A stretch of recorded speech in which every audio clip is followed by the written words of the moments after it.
Yeah, so I'm aware that we're nearing a month since this movie's release, but life's been lifing.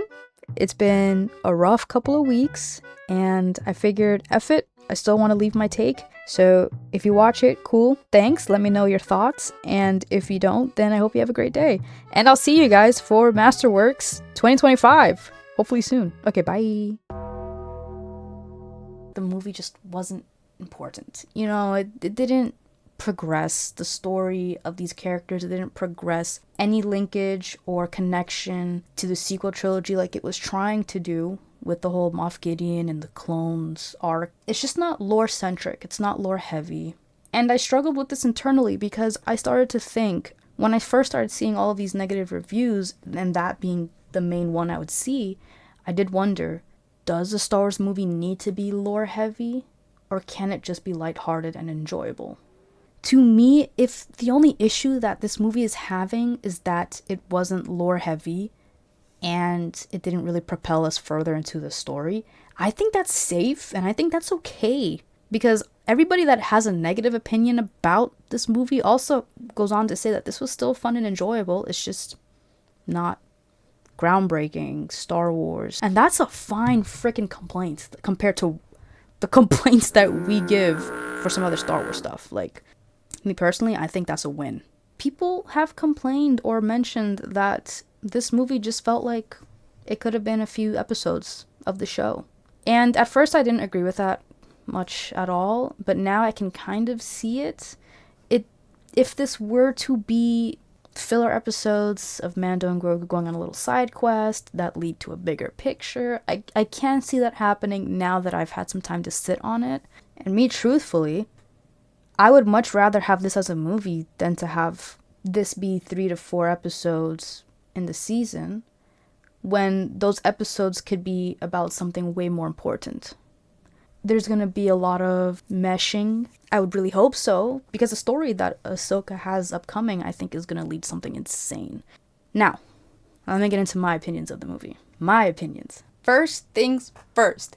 These motherfuckers have names now, okay? They have names. Okay, guys, look at these cute little shits. We got Minch. We got Bai. We got my boy Keto. And that other dude, Clang. I will never be the same knowing these guys have names. I will tat this shit on my chest. Love these guys, okay? I'm not crazy. I freaking loved that movie.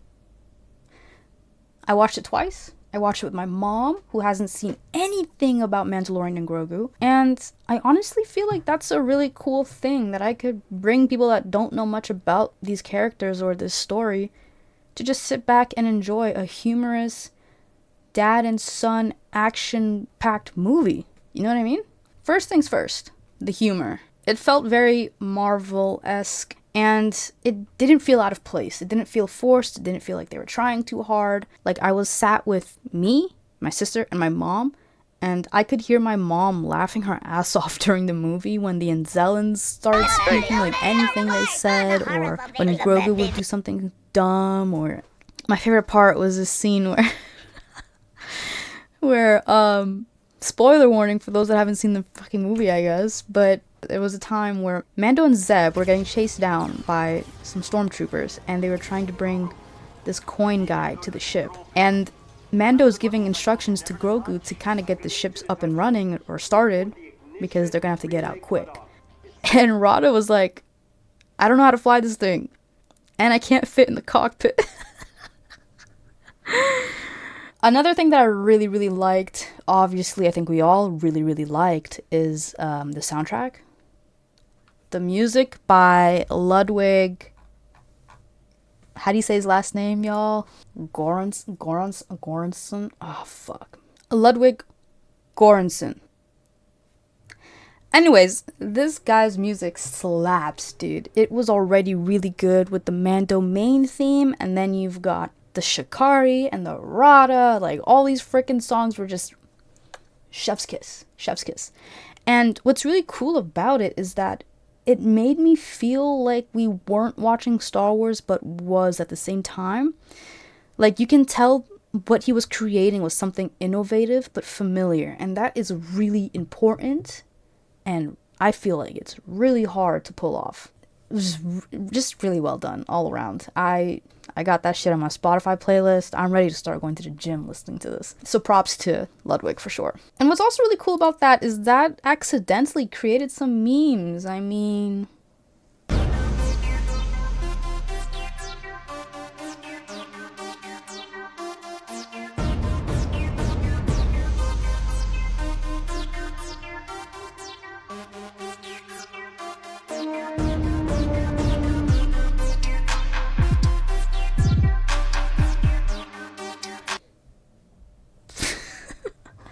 I may or may not have made a video myself, but there were a lot of funny videos circulating that were about these songs. Funnily enough, I would think that something like this organic kind of marketing and promotion, I would think that this would get the movie like pretty popular, or I don't know, or go and see it or something, but I guess not enough. Its second weekend apparently in the box office also didn't do too good. So another thing that I really, really enjoyed were the characters, the inclusion of the characters and how well they were on the big screen. For example, Zeb. I was happy to see my big dog on the big screen. He deserved to be up there. He's so freaking cool and fun. And I love seeing his dynamic with Din and Grogu. I thought that was freaking... It felt so right, you know? The manual control surface calibration. I don't think he knows what he's doing. It felt long overdue, like we needed this kind of trio. Rata was a really cool addition, and I love the personality that they gave him. I loved how fast he bonded with Grogu, and like seeing him on the beach splashing in the water. Like, man, there were so many good moments in this movie. Seeing Embo was really cool. They did a really good job with him. However, I didn't know who the hell this guy was until I did some deep diving. Not gonna lie. The twins were really well done. Speaking of characters, we had freaking Sigourney Weaver. Okay, guys? The queen, my queen of sci-fi. Are we for real? And again, like, I just thought that was another cool thing. Like, even for my mom to see one of her favorite actresses on the big screen again and enjoy that. Unfortunately, I didn't pay much attention to her character because I was just trying to pay attention to the story, where it was going to lead, if there's any Easter eggs I could pick up on and things of that sort. I think it's about damn time that she dipped her toes in some Star Wars water, okay? Like, she was one of the people that deserved to be in this kind of universe. Another thing that I really, really liked was the world building and just how captivating the environment and the scenery and the attention to detail, everything was so freaking well done. Nal Hutta looked insane. It looked insane. And I love how when I saw the Hutt's castle or palace, I immediately thought about Jabba's palace in Tatooine. And then I started thinking, oh my god, did he make his palace reminiscent to the architecture in Nal Hutta? Like, that's so cool. Like, details like that really make me enjoy being a Star Wars fan. And it's probably really silly, but I was really appreciative of that. I was really geeked out about that. And Shikari also gave me the vibe of like Star Wars meets Blade Runner meets Cyberpunk, and I was like here for it. The music too, like everything like it just... I loved it. I freaking loved it, man. I loved every scene that happened there. I wish I even saw more scenes taking place there, but no, it was, obviously I'm gonna say, really well done. Like, you're gonna hear me say that a couple times.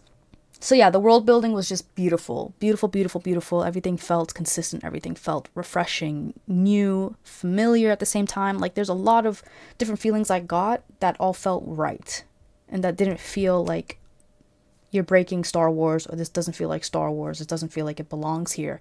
And I think that's really hard to pull off, and they did a really good job. But then again, it's fucking Dave Filoni and Jon Favreau, like, who are we kidding? Now, the visuals, I was in awe with. Obviously, talking about the world building, I loved the way the scenes looked and the planets and all these really cool details, but what I really enjoyed looking at as well were the dogfight scenes. You get an aerial view from like up at the top of the window, and you can see the skylines and the stars and the clouds while Din is fighting and doing all these kinds of maneuvers in the air. I think that is spectacular. I love those kinds of shots. And apart from that, I just think the way everything came to life was so insanely well done. I love the way they animated Grogu and they puppeteered his running. I love the way, not really, actually. I don't like to see like the Hutts have such strong jiggle physics and jiggle mechanics, but it added realism, so that was cool.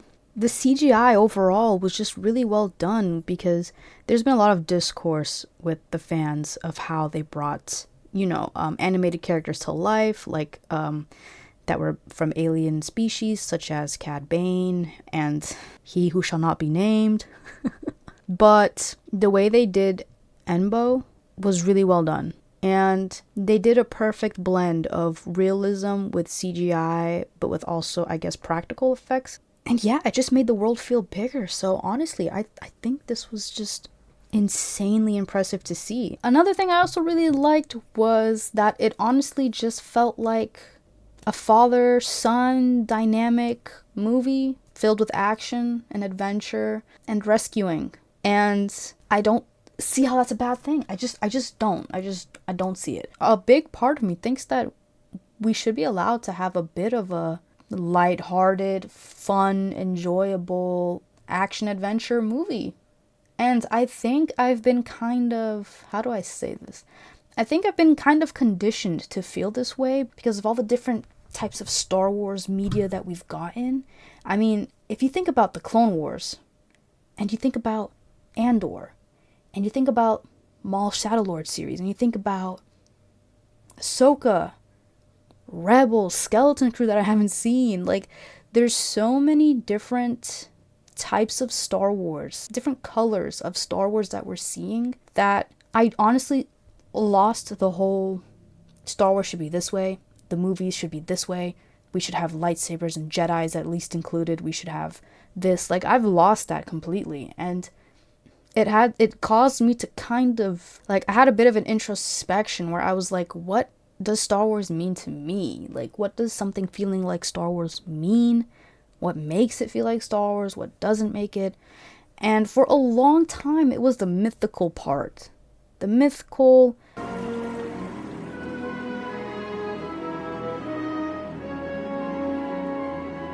bad guys versus good guys. You've got your space wizards and your destiny and prophecies and these all-powerful beings and how it shapes the galaxy and this family that was very important to shaping this galaxy's future, all that stuff.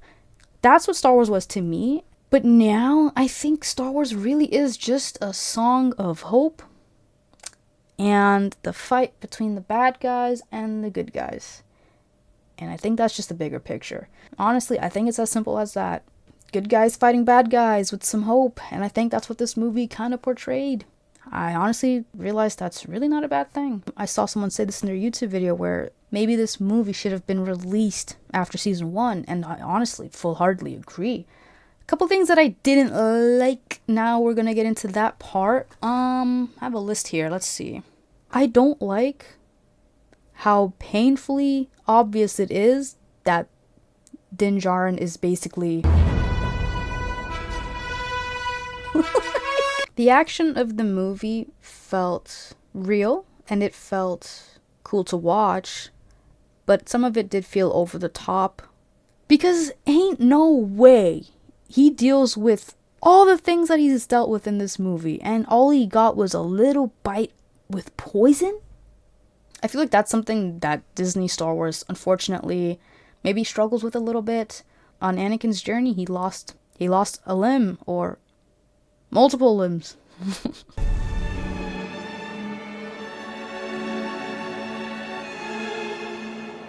Oh, I hate you. Luke lost his hand, and I feel like it probably would have been super fitting if maybe somewhere along the lines he loses something, like an eyeball or like a foot or a toe. Something to show that, hey, this guy, he can go through shit and he's not always gonna make it out. I just feel like they could play around a little bit. Like, even if Din were to lose a hand, they can just get like a robotic one or whatever. And I honestly don't think that would harm him in the slightest. Like, I feel like he'll be even more of a badass. Do you know what I mean? Imagine an arm fully made out of Beskar or something. I don't know. I know we're probably tired of the Beskar stuff, but Mando will find a way. I just feel like to make this character so powerful, and then they've got Grogu, who's also super powerful, like side by side. It just feels like there's never a moment where I'm worried for them entirely. Like, I know they'll be okay. But that's just probably me. I guess a con you could say of this movie was that it was a filler movie. But again, like, that was pretty okay for me. If this was just something for us to chew on until we get some more Mando and Grogu or Ahsoka, like, okay, cool, thank you. Good to see that they're alive and well. And good to see Zeb kicking ass still. Like, I'm okay with that. We'll keep waiting.